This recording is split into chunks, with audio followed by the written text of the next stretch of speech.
தமக்கே உரித்தான பாரம்பரியங்களுடன் வாழ்ந்து வரும் ஒரு சமூகம் வனக்குறவர் சமூகம். நமது நாட்டில் சகல உரிமைகளையும் பெற்று வாழ்வதற்கான உரிமை இவர்களுக்கும் உள்ளது. ஆனால் இவர்களின் இன்றைய நிலை இவர்கள் எவ்வாறு கவனிக்கப்படுகின்றனர் என்பதனை எடுத்துக்காட்டுகின்றது. அம்பாறை மாவட்டத்தின் சில பகுதிகளில் வனக்குறவர்கள் வாழ்ந்து வருகின்றனர். இது அலிக்கம்பை கிராமம். இங்கு 300 குடும்பங்கள் வாழ்கின்றனர். ஆலையடி வேம்பு பிரதேச சபைக்குட்பட்டதே இந்த கிராமம்.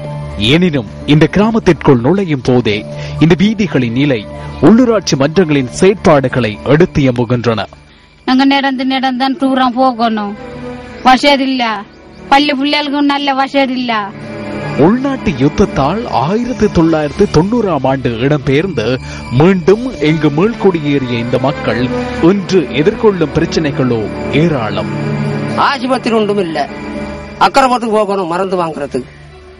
இங்கிருந்து ஒரு ஆபத்தாண்டா ஆஸ்பத்திரி போறதுக்கு இடையில ஆள் மோசம் போய்க்கிடுவார். அப்படியான பிரச்சனை எல்லாம் இருக்கு.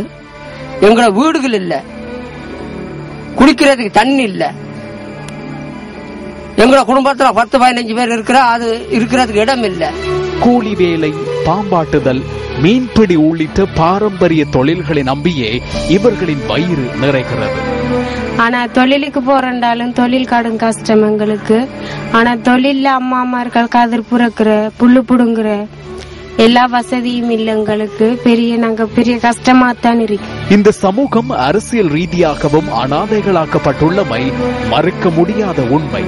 இந்த மக்களும் சம உரிமைகளுடன் வாழ்வதற்கான சந்தர்ப்பம் இனியாவது ஏற்படுமா?